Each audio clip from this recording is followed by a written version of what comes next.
আমার সোনা মিষ্টি সোনা, আয় রে আদর করি তোকে, আমার মিষ্টি সোনা।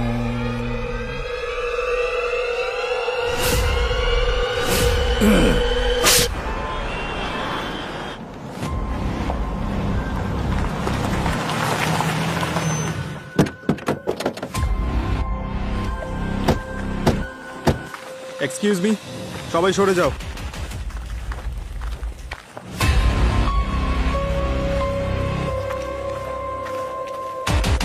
বডি কোথায়? এই যে স্যার।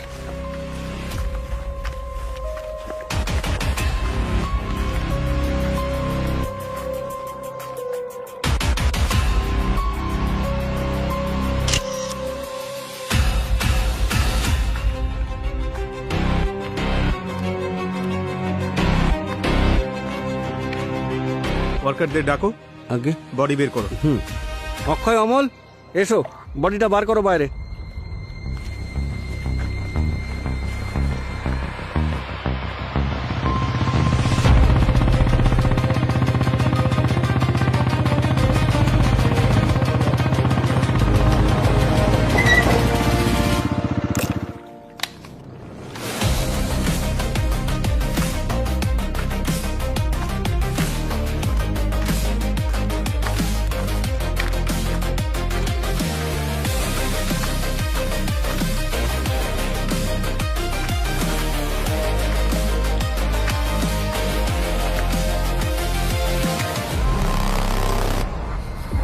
দুটো কারণে খুনি ভিকটিমের ধর থেকে মাথাটা আলাদা করে দেয়। হয় ও ভীষণ রেগেছিল, না হয় ও ভীষণ ঘাবড়েছিল যে লাশটাকে কেউ যেন চিনতে না পারে আর ও ফেসে না যায়। স্যার, ওর মাথা কাটার জন্য ওর পরিচয়টা তো ও গোপন করে ফেলেছে, কিন্তু বডিটাকে তো কোনো রাস্তার ধারেও ফেলে রাখতে পারতো। এই জলাশয়ের ধারে আনার কি প্রয়োজন ছিল? পুরোই হতে পারে খুনি ওর খুন এখানে জলাশয়ের আশেপাশে করেছে। মানছি যে এই লাশটা জলে ভেসে এসেছে, কিন্তু শরীরের কোথাও কোনো ব্লোটিং এর চিহ্ন নেই। তার মানে বডি জলে বেশিক্ষণ ছিল না। স্যার, এই ড্রেসটা কিন্তু ভীষণ দামি, সিল্ক স্যাটেনের। মনে হচ্ছে কোনো পার্টিতে গিয়েছিল। পুরোই একটা ব্যাপার নোটিস করেছো? এই যে ও ভেতরে যে ড্রেসটা পরে আছে ওটা ওয়ান পিস, আর ওপরে ব্র্যান্ডেড যে জ্যাকেটটা পরেছে হুডি দেওয়া, এটা কোথাও ম্যাচ করছে না। আচ্ছা, ও জ্যাকেট কেন পরবে ওয়ান পিসের ওপরে? স্যার, হতে পারে হয়তো ও কোনো পাবলিক ট্রান্সপোর্ট ইউজ করছিল, আর ও ড্রেসটা রিভিলিং ছিল, তাই নিজেকে ঢাকার জন্য পরেছিল। কিন্তু ও লুকোতে কি চাইছিল? নিজের ড্রেসকে, না নিজের পরিচয়, না নিজের চেহারা? স্যার, হ্যাঁ স্যার, ও এখানকার পরিষ্কারের কন্ট্রাক্ট নিয়েছে। ওই পুলিশকে ফোন করেছিল। তো আপনি এখানে রোজ আসেন? হ্যাঁ স্যার, মীরা রোড থেকে বান্দ্রা আমাদেরই এলাকা।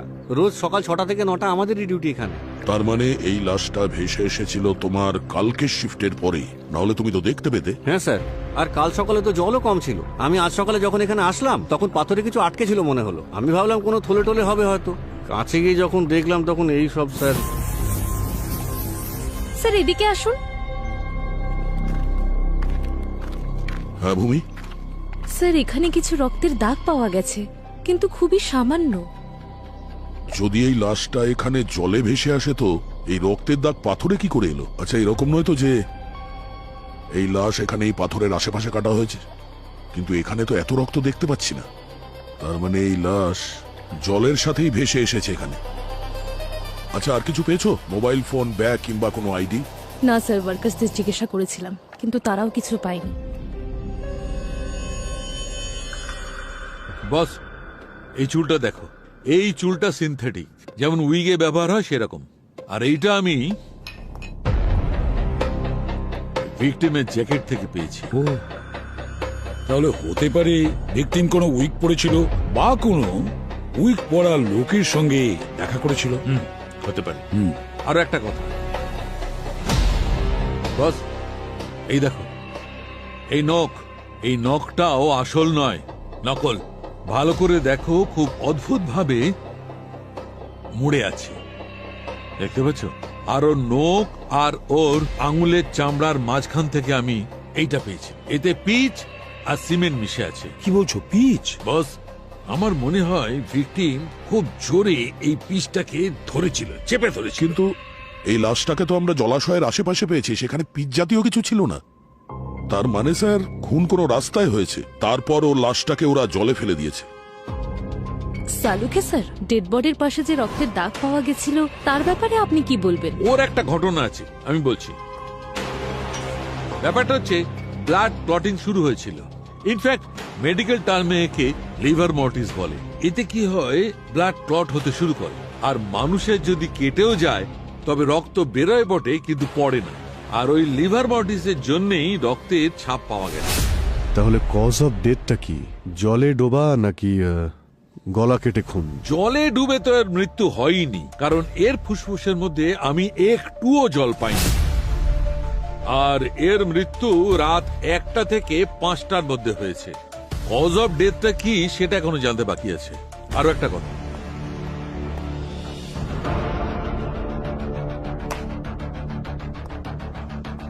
এক্সকিউজ মি বস, এই দেখো এর হাতে ইউ এর স্ট্যাম্প, আর এই স্ট্যাম্পটা 24 ঘন্টার বেশি পুরনো নয়।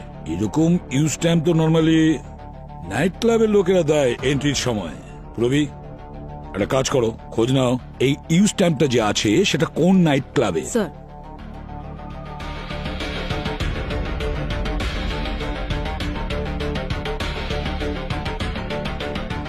স্যার এই স্ট্যাম্পটা তো কোনো ক্লাব ইউনিভার্সের। Club universe? ক্লাব ইউনিভার্স তার মানে হলো এই মেয়েটি খুন হওয়ার রাতে ওই নাইট ক্লাবেই ছিল।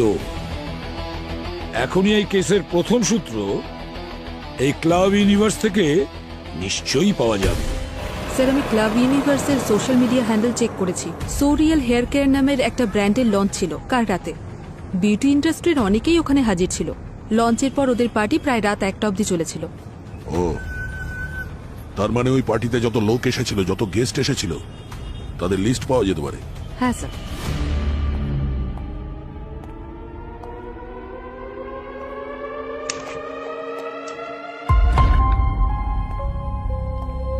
হ্যালো স্যার, আমি অমিত, ইউনিভার্স ক্লাবের কো ওনার, আর ও সমিতা, হাই। সোরিয়ালের ব্র্যান্ড ম্যানেজার, যে এই গোটা ইভেন্টটা সামলেছিল। স্যার, আমরা কোনো ঝামেলায় জড়িয়ে যাইনি তো? এখনো নয়। আপনাকে যে ডিটেলটা রেডি রাখতে বলেছিলাম সেটা রেডি আছে? হ্যাঁ ম্যাম, ব্র্যান্ড লঞ্চ কাল শুরু হয়েছিল রাত 8টায় বল রুমে। 350 লোক অ্যাটেন্ড করেছিল, যার মধ্যে 200 জন মহিলা ছিলেন। এখানে সবার রেজিস্ট্রেশন ডিটেলস আছে। 10টার পর আমরা অন্য একটা হলে পার্টি থ্রো করেছিলাম। যারা অ্যাটেন্ড করেছিল সবার হাতেই স্ট্যাম্প মারা হয়েছিল। মোটামুটি 100 জন ছিল পার্টিতে। আর এই পার্টিতে মহিলা কতজন ছিল? ম্যাম 50 তো হবেই। এক্স্যাক্ট নাম্বার নেই, কারণ পার্টিতে যারা এসেছিল তাদের আলাদা করে কোনো রেজিস্ট্রেশন হয়নি। আচ্ছা, ওই পার্টিতে কোনো ঘটনা, মানে কারোর সাথে কারোর কোনো ঝগড়া টগড়া হয়েছিল জানেন? ঘটনা বলতে ওই কিছুজন বেশি ড্রিঙ্ক করেছিল, আর কয়েকজন লোক ছিল যারা নিজের ড্রিঙ্ক অন্যদের গায়ে ঢেলে দিয়েছিল। কিন্তু এগুলো তো পার্টিতে নর্মাল স্যার। আর ভেন্যুতে ওই সিসিটিভি ক্যামেরা কতগুলো লাগানো ছিল? স্যার 22টা, 12টা বলরুমে আর 10টা পার্টি হলে। ওই হলেতে যতগুলো ক্যামেরা লাগানো ছিল তার ফুটেজ চাই আমাদের। Sure sir. দেখা তো যাক যে সবকিছু নর্মাল ছিল কিনা। স্যার 200 মহিলার রেজিস্ট্রেশন ডিটেলস রয়েছে আর 30 ঘন্টার পার্টি ফুটেজ। পুরবি অন্ধকার যতই গভীর হোক না কেন, আমরা যে কোনো উপায়ে ভিকটিমের পরিচয় বার করবই।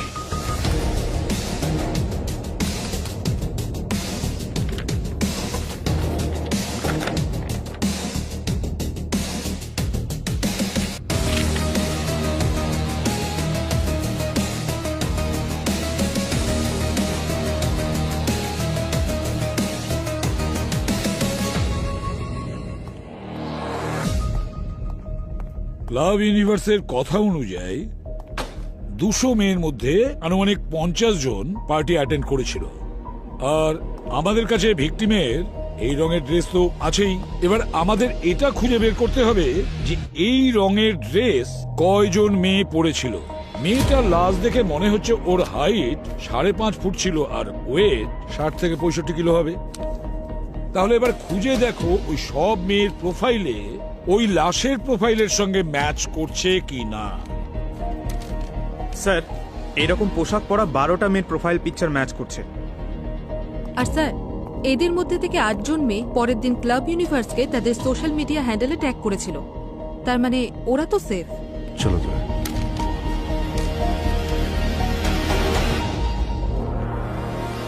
স্যার, বাকি সমস্ত মেয়েদের ভেরিফাই করে নিয়েছি, শুধু এদের দুজন ছাড়া। এরা দুজনেও সেম ড্রেস পরেছিল, আর এদের দুজনেরই ফোন অফ, বিনিতা আর আলিশা। বিনিতা আর আলিশা, একটা কাজ করো, ক্লাব ইউনিভার্সের পার্টিতে এদের দুজনের ফুটেজ চেক করো, পুরো ফুটেজটা ভালো করে চেক করো। দেখো এরা দুজন কখন এসেছে, কখন গিয়েছে, কার কার সঙ্গে দেখা করেছে, সব কিছু। আমাদের ভিকটিম নিশ্চয়ই এই দুটো মেয়ের মধ্যে একজন হবে, বিনিতা আর আলিশা।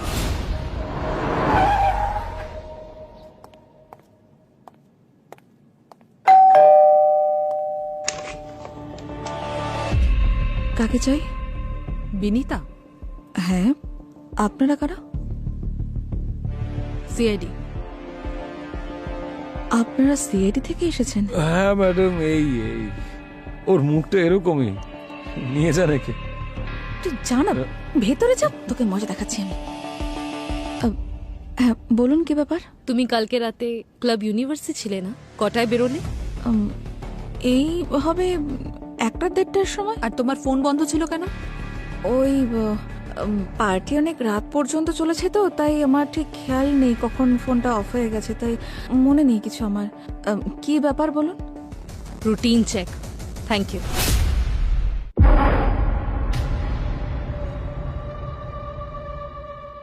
মানববাবু, ইনি আপনার স্ত্রী? হ্যাঁ স্যার, এ আলিশা। লাস্ট নাইটের ইভেন্টেরই ভিডিও মনে হচ্ছে। শেষবার কখন কথা হয়েছিল আপনার আলিশার সঙ্গে?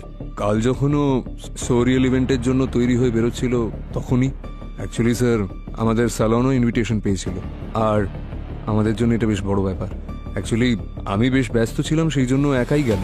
তাহলে ইভেন্টের পর অনেক রাত পর্যন্ত যখন উনি বাড়ি ফেরেননি, তখন আপনি ফোন করেছিলেন তো ওনাকে? না স্যার, অ্যাকচুয়ালি কি বলুন তো, পার্টিটা তো বেশ রাত অবধি হওয়ার কথা, এবং ওর একজন বন্ধু এসেছিল বাইরে থেকে, যার কাল রাত্রে মুম্বাইতে থাকার কথা। আমার মনে হলো রাত্রে দুজন একসাথেই আছে, আর যথারীতি সকালে ঘুমোচ্ছে, সে কারণে আমি আর ফোন করিনি। হ্যাঁ, কি নাম বললে? ওর নামটা আর পুরো ডিটেল চাই। অ্যাকচুয়ালি খুব একটা বেশি জানি না আমি। ওর স্কুলের বন্ধু, আর ব্যান্ডরাতে কোনো হোটেলেই থাকার কথা, ব্যাস আমি এইটুকুই জানি। কিন্তু স্যার, ব্যাপারটা কি? আপনারা এইভাবে জিজ্ঞেস করছেন কেন? আপনি একটু এটা দেখুন, এই যে লোকটা যার সঙ্গে আলিশার ঝগড়া হচ্ছে, আপনি এই লোকটাকে চেনেন?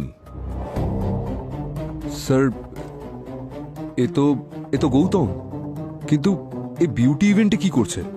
অ্যাকচুয়ালি স্যার, এ একজন ফাইন্যান্সার, আর আমাদের স্যালনটা খোলার জন্য আমাদেরকে ফান্ডিং করেছিল।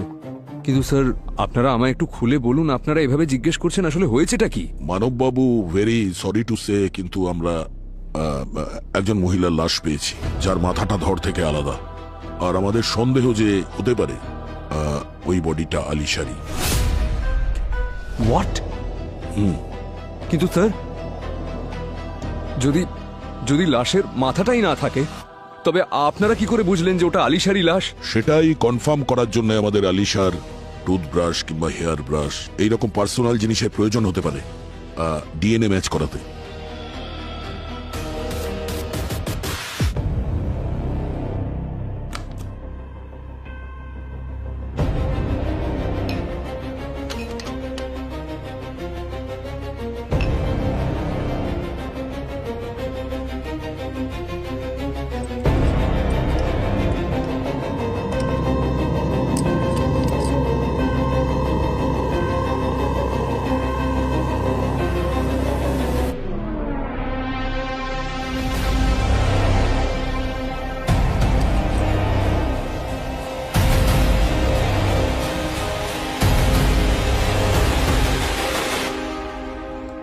হ্যাঁ বস, আমি এই টুথব্রাশ থেকে যে ফিঙ্গারপ্রিন্ট পেয়েছি, সেটা ভিকটিমের ফিঙ্গারপ্রিন্টের সঙ্গে ম্যাচ করেছে।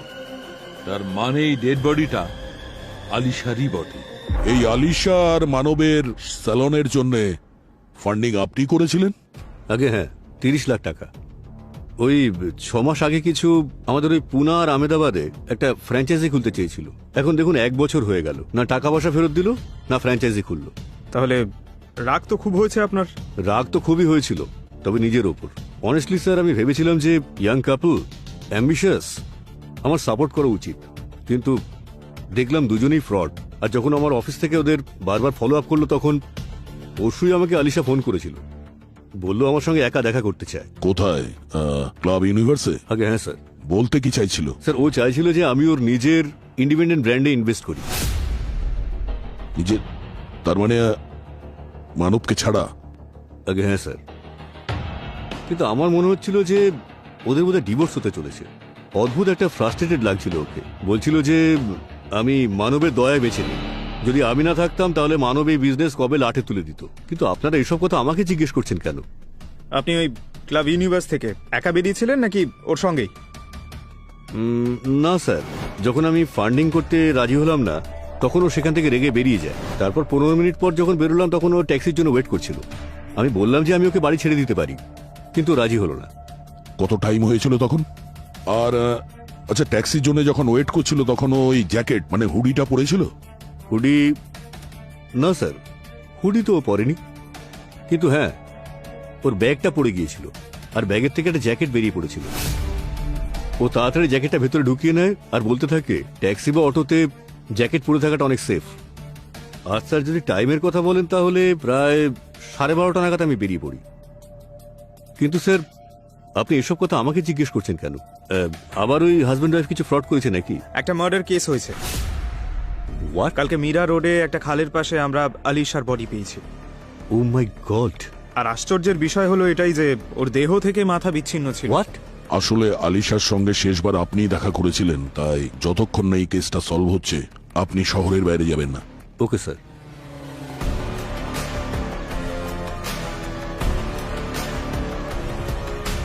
পঙ্কজ, এই মানবের ব্যাপারে পুরো ডিটেলস বার করো। ও নিজের স্ত্রীর বান্ধবীর নাম পর্যন্ত জানে না, আর ও ডিভোর্সের ব্যাপারেও আমাদের কিছু জানায়নি। অনেক কিছু লুকোচ্ছেও আমাদের কাছে। আর এই যে অ্যাপ ক্যাব গুলো আছে না, ওদের কাছ থেকে জানো যে ওই রাতে ইউনিভার্সাল ক্লাবের পার্টির পরে আলিশাকে কে পিক আপ করেছিল? স্যার। ভূমি, আলিশার কল ডিটেলস বার করো। হ্যাঁ, আর ওর বাড়ি থেকে ওর ল্যাপটপটা নিয়ে এসো। স্যার, আমি আলিশার ফোন রেকর্ডস চেক করেছিলাম। আলিশার হাজবেন্ড মানবের কোনো শ্রুতি নামের মেয়ের সাথে অ্যাফেয়ার চলছে, যার জন্য তাদের ম্যারেজ লাইফেও অনেক প্রবলেমস চলছে। আচ্ছা। আর যেই ফ্রেন্ডের সাথে আলিশার পার্টির পর দেখা করতে যাওয়ার ছিল, এমন মনে হচ্ছে যে ওরকম ফ্রেন্ড এক্সিস্টই করে না। কারণ যদি দেখা করার হতো তাহলে তো অবশ্যই ফোন কল বা মেসেজ এক্সচেঞ্জ হতো, সেরকম কিছুই পাওয়া যায়নি। মানে স্যার, এই যে এই আলিশা মানবকে মিথ্যে কথা বলছিল, আর নয় তো মানব আমাদের কাছে কিছু লুকোচ্ছে। স্যার, আলিশার ফোনের লোকেশনের ডিটেলস পেয়ে গেছি, আর ফোন টাওয়ার অনুযায়ী আলিশা ব্যান্ড্রা ক্লাব ইউনিভার্স থেকে বেরোলো আর নর্থের দিকে গেল। তার মানে দহিসর মীরা রোড ক্রস করে ওয়াহিন্দারের দিকে, প্রায় 30 কিলোমিটার। তারপরে ওর ফোন 1 কিলোমিটার পিছন দিকে ট্রেস করা গেছে, তারপর সিগন্যাল বন্ধ হয়ে গেছে। মনে হয় খুনি ওর সিম কার্ড এখানেই ভেঙে ফেলেছে। বাহিন্দারে সিম কার্ড ভাঙা হয় আর আলিশার ডেড বডি পাওয়া যায় মীরা রোডে। তার মানে ওই খালটা বাহিন্দার হয়ে মীরা রোড থেকেই এগিয়ে গেছে। আচ্ছা, এমনটা নয় তো যে যেখানে সিম কার্ড ভাঙা হয়েছিল এই বাহিন্দারে, সেখানেই হয়তো আলিশাকে মেরে খালে ফেলে দেয় আর তারপর সেটা জলে ভেসে মীরা রোডে চলে আসে? হতে পারে, কিন্তু ওই জলাশয়ের যে ফোর্স বা কারেন্ট আছে ওটার কি হবে? ডক্টর সালুখে বলেছিলেন যে আলিশার মৃত্যু 1টা থেকে 5টার মধ্যে হয়েছে, আর ওই দিন 4টের সময় হাই টাইড ছিল স্যার।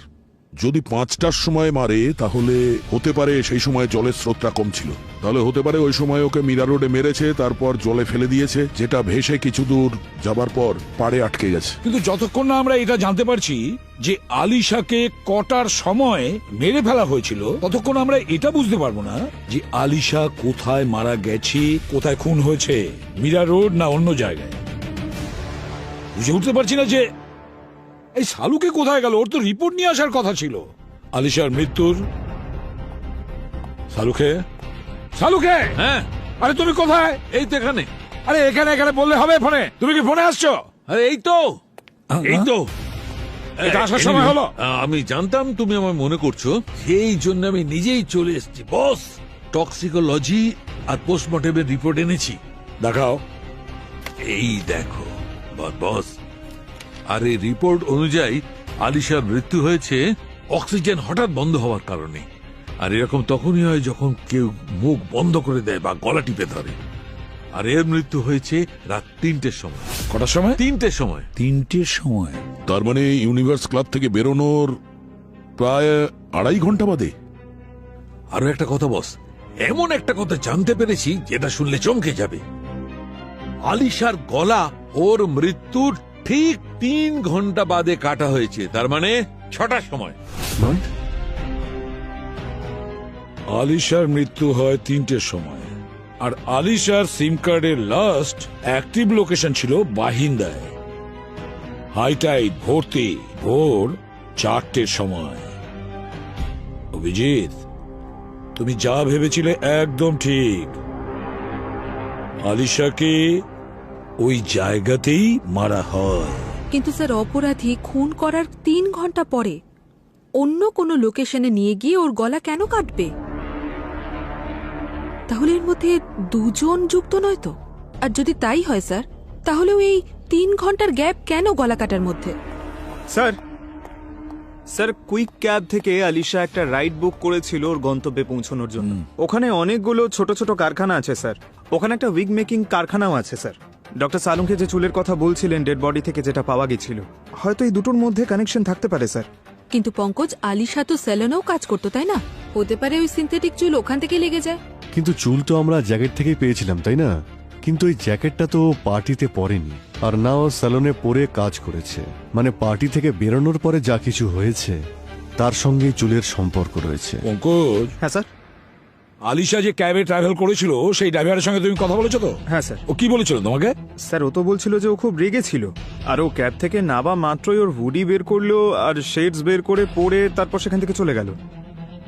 আচ্ছা, একটা কাজ করো, সিবাস ইন্ডাস্ট্রিয়ালিস্টে গিয়ে ওখানে যে উইক ফ্যাক্টরি আছে খোঁজ নাও। আলিশা ওই উইক ফ্যাক্টরিতে কার সঙ্গে দেখা করতে গিয়েছিল?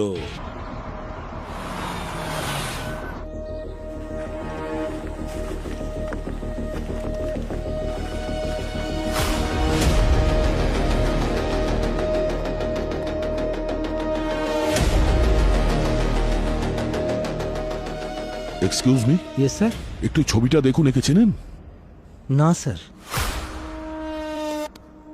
আচ্ছা, একে কোথাও দেখেছো? না।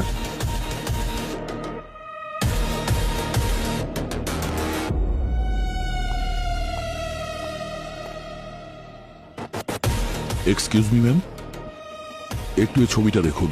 এ এখানে এসেছিল প্রায় রাত 1-1:30টার সময় এখানে এসেছিল। না স্যার, কারখানা তো আমরা রাতের বেলা বন্ধ করে দিই, আর পরিষ্কার করা হয় কখনো কখনো রাত্রে। হ্যাঁ। এই সিসিটিভি এটা কি চলে? না স্যার। লোক দেখানোর জন্য রেখেছেন নাকি এটা? আচ্ছা, আপনি বললেন যে এখানে রাত্রে পরিষ্কার করা হয়। হ্যাঁ। কে করে এই পরিষ্কার? স্যার উনি। উনি? হ্যাঁ। নমস্কার স্যার। একটু এই ছবিটা দেখুন, একে চেনেন আপনি?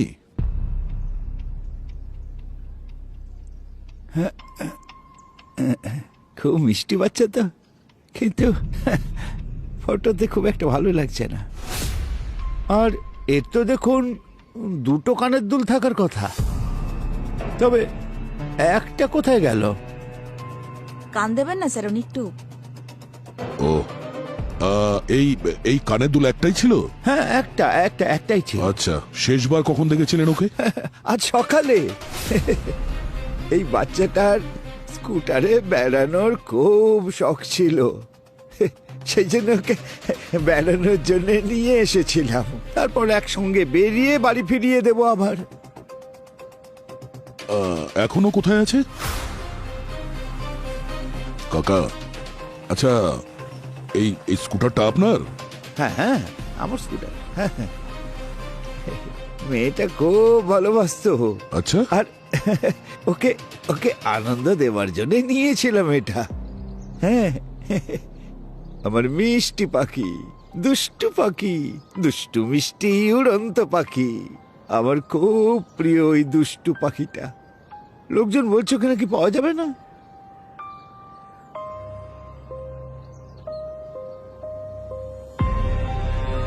দেখাবো?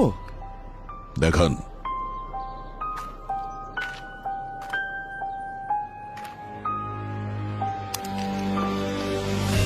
কাকা, এই বক্সে কি আছে? হ্যাঁ, আমার মিষ্টি পাখি, দুষ্টু পাখি, আমার দুষ্টু মিষ্টি উড়ন্ত পাখি, কি মিষ্টি বাচ্চা আমার।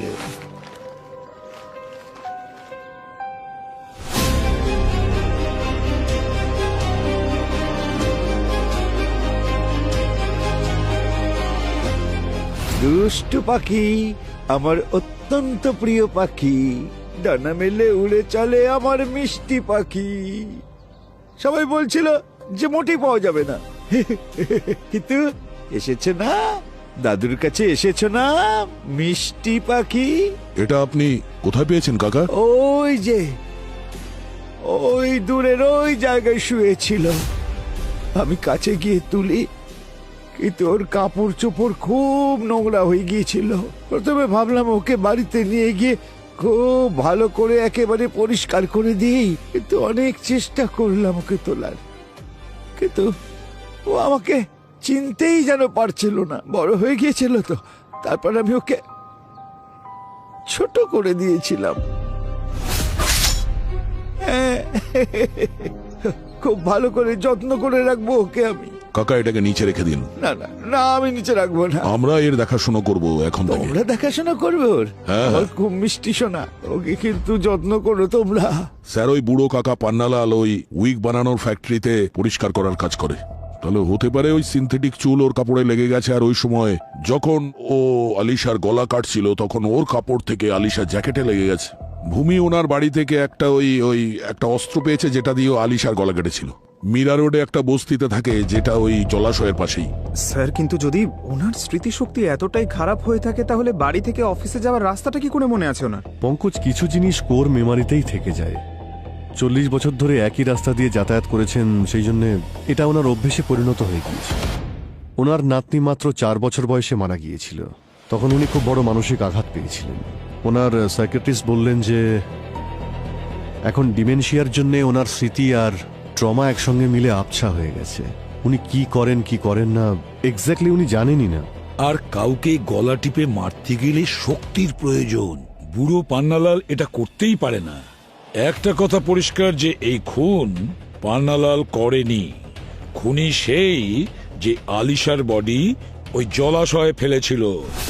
পান্নালাল ওই বডিটা পায় জলাশয়ের কাছে, শ্রীবাস ইন্ডাস্ট্রিয়ালিস্টে নয়। মানছি যে ওর ক্যাব ড্রাইভার আমাদের বলেছে যে আলিশাকে ওই শ্রীবাস ইন্ডাস্ট্রিয়ালিস্টেই ছেড়ে দিয়ে এসেছিল। যদি আলিশা শ্রীবাস ইন্ডাস্ট্রিয়ালিস্টে গিয়ে থাকে তাহলে কেউ না কেউ তো তখন দেখেছে, কিন্তু কেউ ওকে দেখতে পায়নি। এটা কিভাবে সম্ভব? পুরবী, পঙ্কজ, শ্রীবাস ইন্ডাস্ট্রিয়ালিস্টে গিয়ে খোঁজ নাও, সিকিউরিটিদের কাছে জিজ্ঞাসাবাদ করো যে ওরা কোনো হুডি জ্যাকেট পরা অবস্থায় মহিলাকে ঢুকতে দেখেছিল। যদি আলিশা ওই উইক ফ্যাক্টরিতে না গিয়ে থাকে তাহলে অন্য কোনো কাজে নিশ্চয়ই গিয়েছিল। কারোর সঙ্গে দেখা করতে গিয়েছিল নাকি অন্য কোনো স্বার্থে?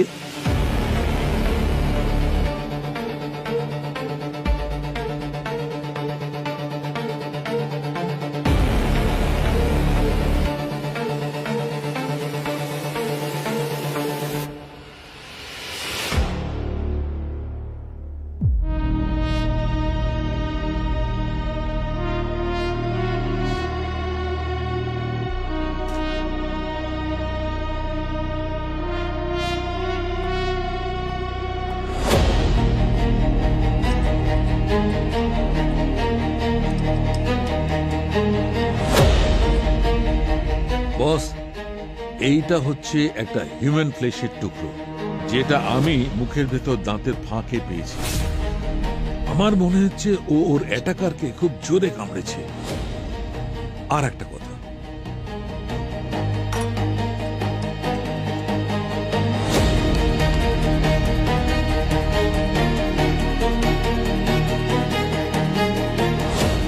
এই দেখো বস, এই চিহ্নটা এখানে, এই খুব ছোট ছোট চিহ্ন, হীরের মতো, মাঝখানে ক্র্যাক, আর এই ছোট ছোট দাগগুলো ঠিক যেন আংটির চিহ্ন। আমার তো মনে হচ্ছে একে খুব কাছ থেকে হয় থাপ্পড় মেরেছে, নয় ঘুষি মেরেছে। বা হয়তো উল্টো হাত দিয়ে ওকে থাপ্পড় মেরেছে, তাই আংটির ছাপ ওর গালে পড়েছে। তাহলে এটা কোল্ড ব্লাডেড কিলারের কেস নয়, ডোমেস্টিক ভায়োলেন্সের কেস। স্যার, আলিশার স্বামী মানব, ওর হাতেও এইরকম আংটি ছিল স্যার।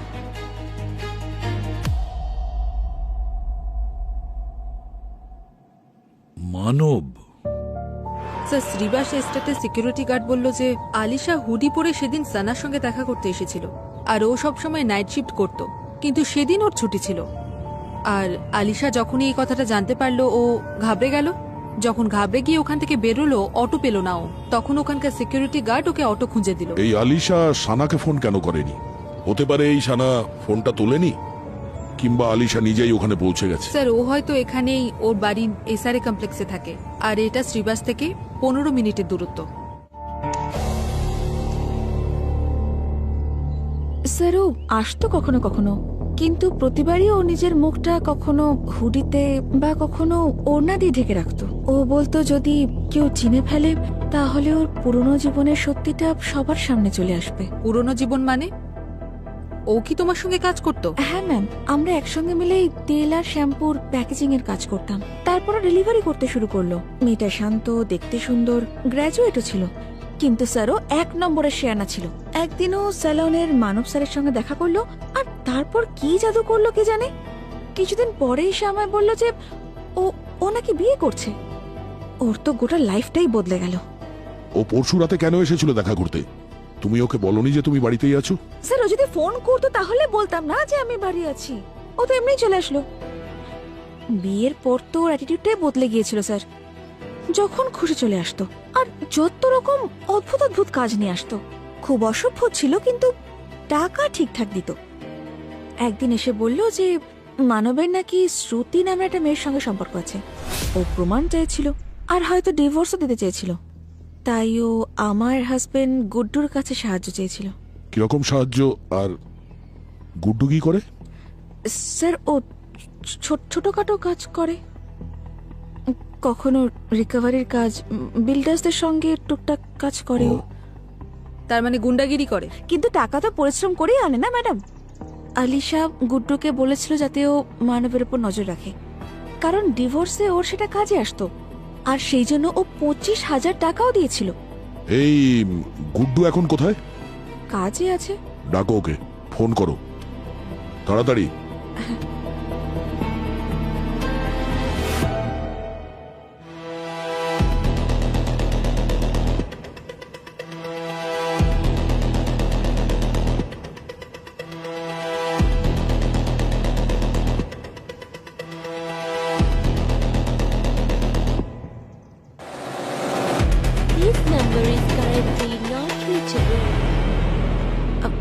ম্যাম, ফোনে পাচ্ছি না, আউট অফ নেটওয়ার্ক এরিয়া বলছে।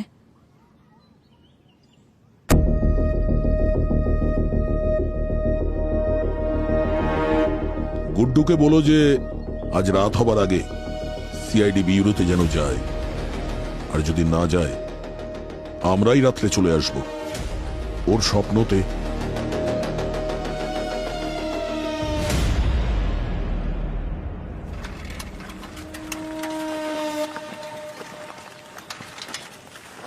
রবি, এই সানাকে দেখে ডিস্টার্ব মনে হচ্ছে। ও নার্ভাস ছিল, ওর উপর নজর রাখো। আর একটা ব্যাপার নোটিস করেছো? এই কেসের সমস্ত লিডস মানবের অ্যাফেয়ারের দিকে ইশারা করছে। চলো।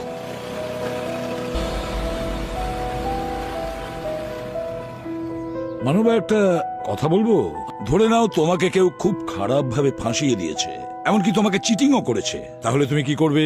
তখন কোর্টে যাবে আর তার বিরুদ্ধে চিটিং এর অভিযোগ জানাবে, আর তুমি কোর্টে গিয়ে ওই কেসে জিতে যাবে। আর জেতার পরে তুমি কি পাবে? ওই লোকের কাছ থেকে তুমি তোমার ক্ষতিপূরণ পাবে। হয়তো সেই লোক তার প্রপার্টি বিক্রি করবে বা ব্যাংকে যা আছে সেটা উইথড্র করে তোমাকে দিয়ে দেবে। তাছাড়া শুধু এটুকুই নয়, সমাজে ওর বদনাম ছড়াবে।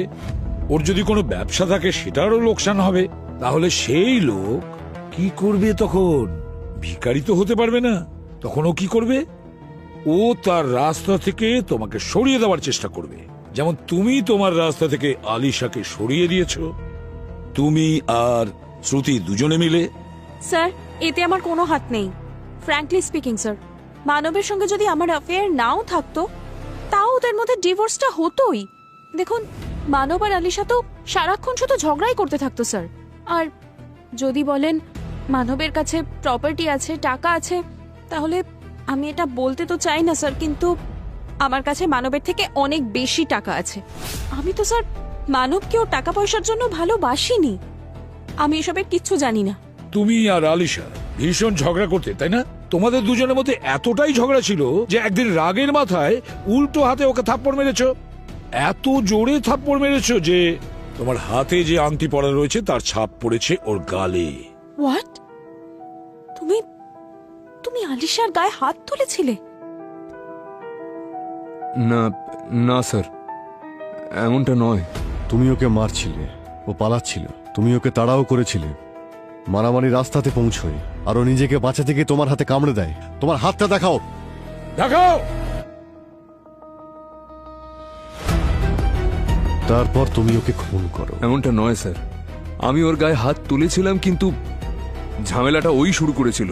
আসলে ব্যাপারটা এটাই যে ওর মনে হতো আমি কোম্পানির অ্যাকাউন্ট থেকে টাকা চুরি করছি, আরও জানি না কি কি।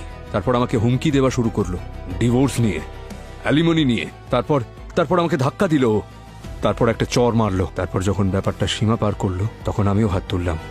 তারপর স্যার, তারপরেও নিজের ঘরে গিয়ে চুপচাপ পার্টির জন্য তৈরি হতে লাগলো। কিন্তু স্যার, এই চিহ্নটা যে আমার হাতে কখন এসছে আমি জানিও না। সব মনে পড়ে যাবে। ডিএনএ টেস্ট আসার পর বড় বড় খেলোয়াড়দের মনে করিয়ে দেয় মানব।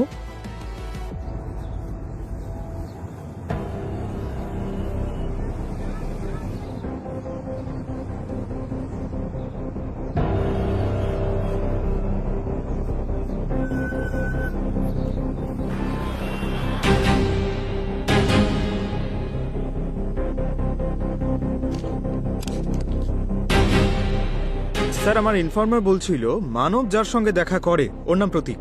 টাকার জন্য আজে বাজে কাজ করে স্যার, আর কয়েকটা মারপিট করার মতো কেসও রয়েছে ওর উপরে। মহেন্দ্রর এসআরএ কলোনিতে থাকে ও। এসআরএ কলোনিতে তো সানাও থাকে। স্যার, এই লোকটাকে আমি আগেও কোথাও দেখেছি। কোথায়? স্যার, এই তো বিনীতার বয়ফ্রেন্ড। আমি ওর বাড়িতেই দেখেছিলাম। যদি এ বিনীতার বয়ফ্রেন্ড হয় তাহলে নিশ্চয়ই ও ক্লাব ইউনিভার্সের পার্টিতেও ছিল। দ্বিতীয়বার চেক করো, ফুটেজটা বার করো।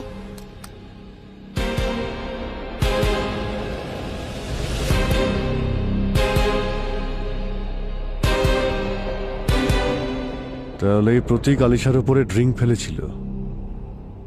ভূমি, একটু রিওয়াইন্ড করো আর একটু স্লো মোশনে এটা চালাও। Yes sir. এক মিনিট জুম করো তো। এই দেখুন স্যার, যে কেউ দেখে এটা মনে করবে যে প্রতীক আলিশার গায়ে ভুল করে ড্রিঙ্কটা ফেলেছিল, কিন্তু এই সব প্ল্যান ছিল। পিছন থেকে ভিডিও বানাচ্ছে। এবার যে ভিডিও বানিয়েছিল সেই সমস্ত রহস্য ভেদ করবে। হ্যাঁ পুরবি। ও গ্রেট, ঠিক আছে স্যার। এই ভিডিও বানানো শিল্পীকে পাওয়া গেছে। এবার টের পাবে।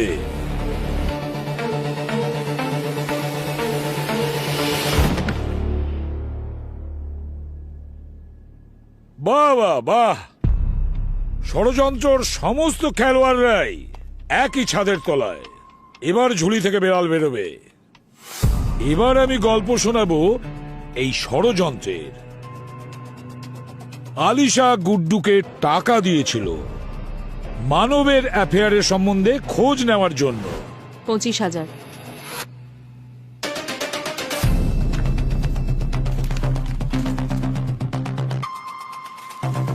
আমার হাজবেন্ড মানবের উপর তোমায় নজর রাখতে হবে।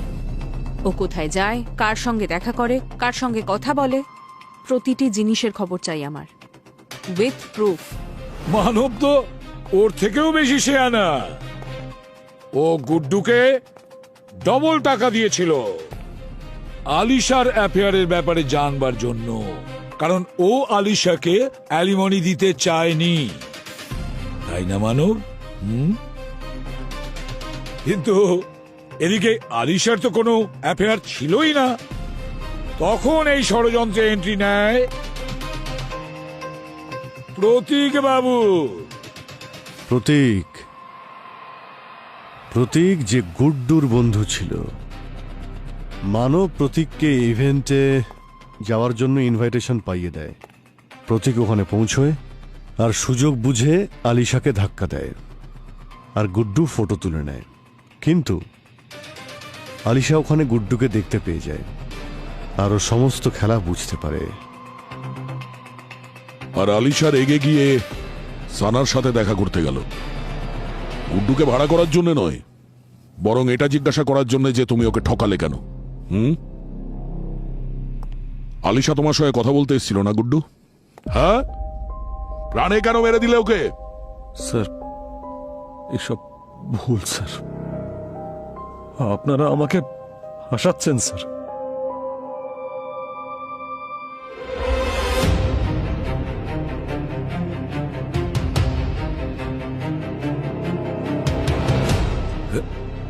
না না না না দয়া, ভুল ভুল ভুল। আলিশাকে গুড্ডু মারেনি, আলিশাকে মেরেছে এই সানা। আলিশা সানাকে গুড্ডুর ব্যাপারে অনেক কিছু গোপন কথা বলেছিল, সেটা সানা সহ্য করতে পারেনি, তাই ও গলা টিপে মেরেছে আলিশাকে। আর সানা যখন আলিশাকে গলা টিপে মেরেছে, গুড্ডু কেন সেটা দেখে চুপ করে থাকবে?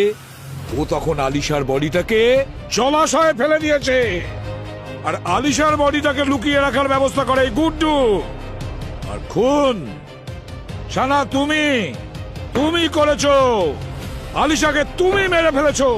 শাস্তি তোমার হবে, কঠোর থেকে কঠোরতম ফাঁসি হবে তোমার। নিয়ে যাও একে, যাও নিয়ে যাও একে, যাও নিয়ে যাও সানাকে।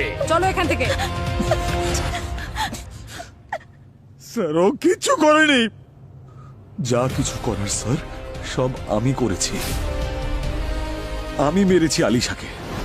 আমি জানতাম যে আলিশা আমাকে ছবি তোলার সময় দেখে নিয়েছে, আর ও আমাকে খুঁজতে খুঁজতে বাড়ি অব্দি চলে এলো। স্যার, ও ভীষণ ভাবে রেগেছিল, বাড়ি গিয়ে সানাকে হুমকি দিয়েছিল। আমি তোমাদের শেষ করে দেব। আমি সব জানি, তোমরা আমাকে ডাবল ক্রস করছো না? না আলিশা, তুমি মিথ্যে বলো না, সব জানি আমি। আমি তোমাদের দুজনকে জব দেব বলেছিলাম না? এবার আমিও দেখছি তোমরা জব পাও কি করে। বাট আলিশা, তোমাদের শেষ করে দেব আমি। কথা শোনো আলিশা, আমার কথাটা শোনো আলিশা, প্লিজ আলিশা। আমি আলিশার পিছু নিয়েছিলাম। আলিশা অটো খুঁজতে খুঁজতে গিয়েছিল, আর আমি বাইকে ছিলাম স্যার। আলিশা, আমার কথা শোনো। দূরে থাকো আমার থেকে। এখানে অটো পাবে না, আমি তোমাকে ছেড়ে দিচ্ছি। Get lost! তুমি দাঁড়াও, আমরা কথা বলে সর্ট আউট করছি তো। আলিশা, কি প্রবলেম? বলছি তো ভুল হয়ে গেছে, আমি মানবের সঙ্গে কথা বলছি। 1 মিনিট, আমি ফোন করছি ওকে। আলিশা, আলিশা, আলিশা। আর আমি যখন ফোনটা তুলতে গেলাম না স্যার, ও আমাকে মারলো। আর রাগের মাথায় আমারও হাত উঠে যায়, কিন্তু স্যার আমি ওকে মারতে চাইনি, শুধু ওকে শান্ত করাতে চেয়েছিলাম। বাঁচাও আলিশা, লোকজন এসে পড়বে। চুপ করো প্লিজ, চুপ করো, চুপ। জানতেই পারিনি স্যার, তখন ওর গলাটা এত জোরে চেপে ধরেছিলাম, আস্তে আস্তে ওর দম বন্ধ হওয়া শুরু হয়। আর স্যার, যখন আমি অনুভব করলাম যে আমি কি করে ফেলেছি, আমি খুব ভয় পেয়ে গেলাম স্যার। আর ওখানে কি ওকে দেখে ফেলার আগে ওর বডিটার একটা ব্যবস্থা করতে হতো। আমার মনে পড়লো স্যার যে কাছে একটা লেক আছে, আমি ওর বডিটা ওখানে নিয়ে যাই আর ওই লেকেই ফেলে দিই। স্যার, বাড়ি এসে আমি সানাকে বললাম যে এবার আলিশা আমাদের আর কখনো বিরক্ত করতে পারবে না। আর পরের দিন স্যার আমি নিউজে দেখলাম যে একটা মেয়ের মৃতদেহ পাওয়া গেছে, যার গলা কাটা ছিল। আমি বুঝে যাই যে ওটা আলিশাই, কিন্তু ওর মাথাটা কোথায় গেল? স্যার, আমি আমি সত্যি ওকে মারতে চাইনি, আমি ভুল করে ফেলেছি। প্লিজ আমাকে ক্ষমা করে দিন স্যার। গুড্ডু, ভুল তো তুমি করেছই,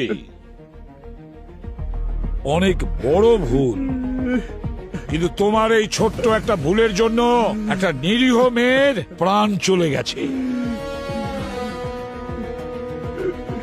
টাকা ইনকাম করা অপরাধ নয়, কিন্তু টাকার লোভে পড়ে তুমি ন্যায় অন্যায় বিচার করতে পারোনি, বুঝেছ? আর তোমার ষড়যন্ত্রে শানা, প্রতীক আর মানব এরাও যুক্ত ছিল। আইন তো তোমাদের চারজনকেই শাস্তি দেবে, আর কঠোর থেকে কঠোরতম শাস্তি দেবে, বুঝেছ? এবার তোমরা জেলের ঘানি টানতে থাকো।